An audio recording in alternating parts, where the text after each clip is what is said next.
Pedro, tayo! Hoy, saan ka pupunta? Hoy, bumalik ka dito!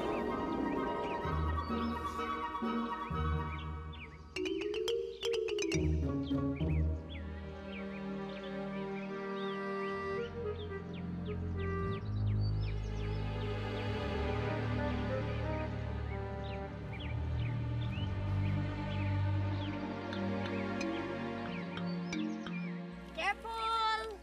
Angel! Ano ba naman, Pedro? You're so yucky talaga! Oh! Pa! Ano nangyari? Buhay pa ba ako? Pasalamat ka, hindi ka nilibing ng kapre. Oo, na kapre yun, no? Tinalo pa yung mga bomba sa Lebanon. Ay, payat! Akin na. Di ba, magkaka-muscle din yan later on. Malindog, pwede ba? Ipagkait ba? Pagkait ang alin? Ang view? View? Ang ibig sabihin ni Maalindog, buti hindi ipinagkait ng kapre yung buhay mo. Ibig sabihin, hindi ka tinuluyan. Oo nga eh.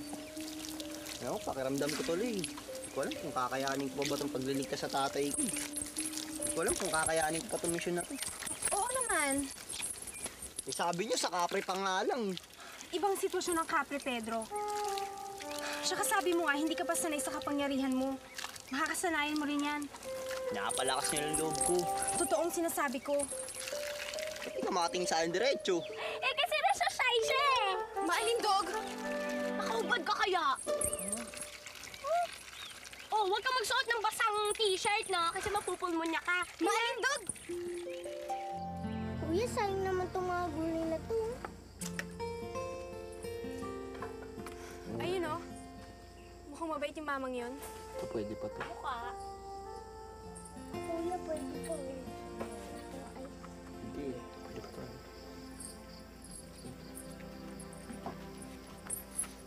Magandang umaga ho. Magandang umaga naman. Ba't basang-basa ka? Yun nga ho ang pinunta ko rito. Gusto ko sana manghiram ng damit, kahit saglit lang. Papatuyuin ko lang ho itong suot ko. Ganun ba? Neneng, pakikuha mo nga ng damit sa loob tong si... Pedro. Napadaan lang dito, papunta sa Nicolas. Berting nga pala, pare. At ito naman mga kapatid ko, si Mumay at si Toy Toy. Yung pumasok sa loob si Neneng. Ano bang nangyari sa'yo? Pinagbabato ako ng putik ng kapre. Alam mo, perwisyo na talaga yung kapre na yan eh. Kung di nang gugulo, nakaharang naman sa daan papuntang highway. Di tuloy makapasok sa eskwela ang mga bata. Di pa na mailuwas mga paninda namin. Ito nga pala yung mga damit. Salamat. Kuya, inin na po yung kanin. Sige, Neneng, maghain ka na ha. Pedro, sabayan mo na kami. Salamat ulit. Tara.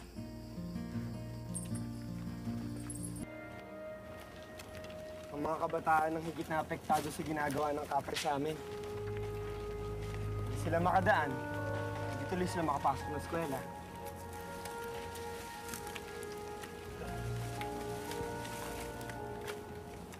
Kapitan!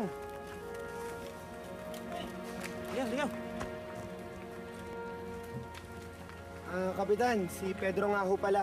Dayuhan siya dito. Magandang umaga. Nabiktima na rin ho kasi siya nung kapre kanina.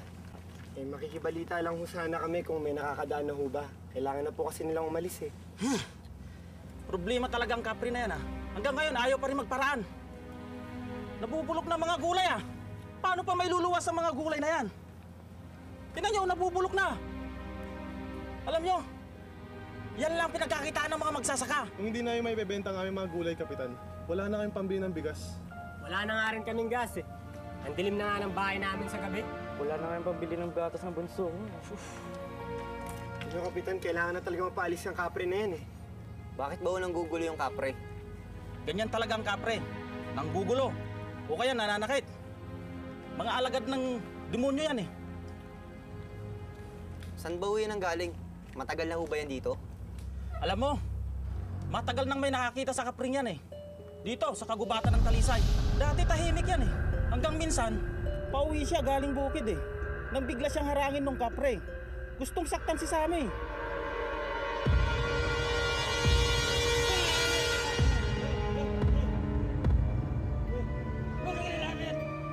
Anong pangalan mo? Huwag kang lalapit sa akin! Sama ka sa akin. Wala akong kaibigan eh. Sinabi na huwag kang lalapit sa akin eh! Hindi ako sasama sa'yo! Pero anong magagawa niya? Napakalaki yung kapre. Pero hindi kami nagpasindak. Hinanap namin yung kapre.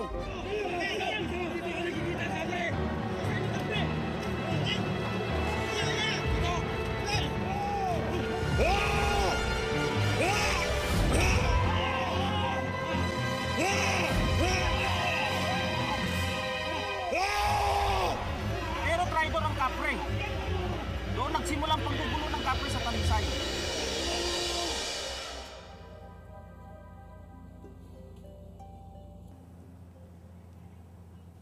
Mamatay na tayo sa gutom. Kundi man sa takot. Kung aantayin natin kusang umalis ang kapre, Berting. Anong plano nyo, Kapitan?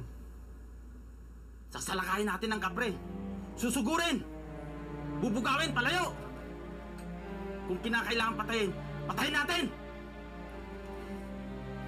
Maaasahan nyo ako dyan, Kapitan. Sumama ka na rin, para makadaan ka na.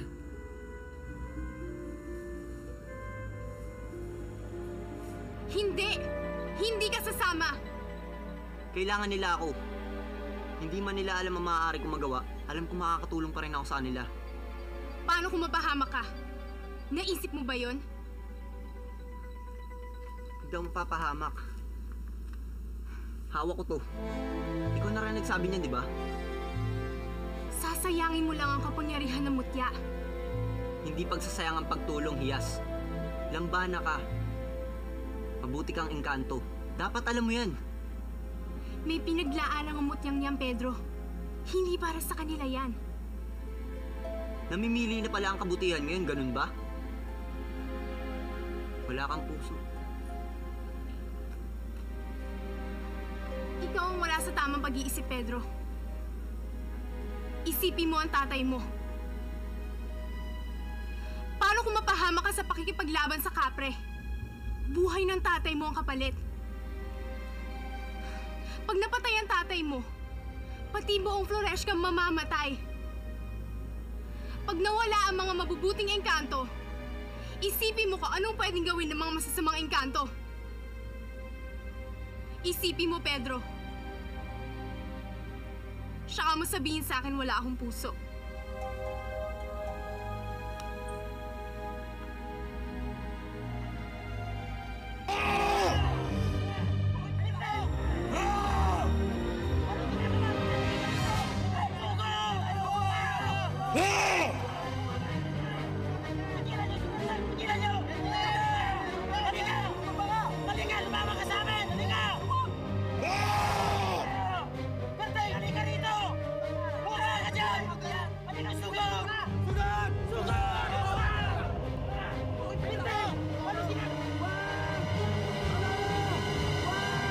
Sabi nila sa kuya niyo, umalis na ako. Nagmamadali, sabihin niyo. Alam niya na yun. Opo, Kuya Pedro. Mag-ingat ka, kuya. Salamat.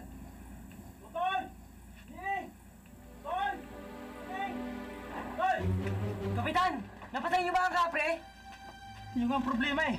Tinangay ng kapre ang kuya niyo. Asan mo si kuya? Hindi namin alam.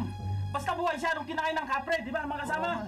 Tingin namin paglalaroan muna. Sasaktan saka... Napakasama ng kapre ngayon.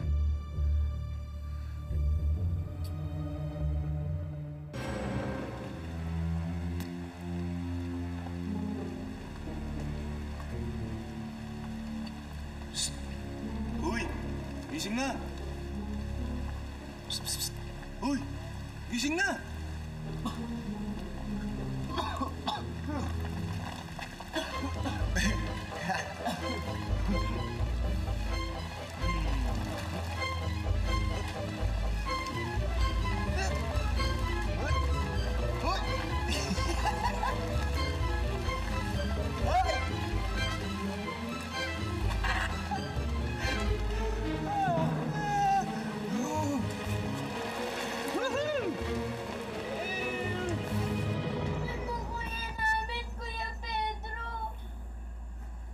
Humay, wala siyang magagawa. Meron, magaling si Kuya Pedro. Kaya niya iligtas si Kuya. Sige na po, Kuya Pedro. Iligtas mo si Kuya Bertie. Kaya mo, alam ko. Kasi naligtas mo namin dalawa ni Kuya Toy Toy, di ba? Ligtas mo naman si Kuya Bertie. Gaya ng pagligtas mo sa amin ni Kuya Toy Toy. Sige na po. Hindi ko alam kung ano mangyayari sa amin kung mawawala si Kuya Berting. Hindi ko alam kung makakakain pa kami. Kung makakapag-aral pa kami. Kaya tulungan mo naman kami. Kiusap naman ako. Kung may magagawa ko para mailigtas si Kuya Berting, tulungan mo kami.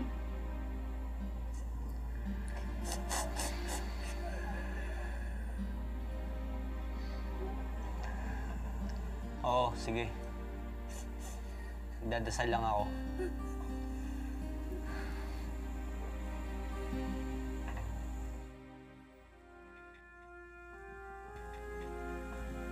Maalindog, Hiyas, alam kong meron akong responsibilidad sa tatay ko. Pero hindi ko kaya magbulag-bulagan at magbigay-bigayan na lang sa mga hinaing ng tao. Hindi nga sila nagdalawang isip na kupkupin ako eh. Paano ako magkakaroon ng lakas at tibay ng loob para sagipin ng tatay ko? Kung alam ko meron akong mga taong pinapabayaan at tinalikuran. Binigyan niyo rin lang ako ng kapangyarihan. Hiyas, Maalindog. Sana naman, hindi para sa iisang tao lang.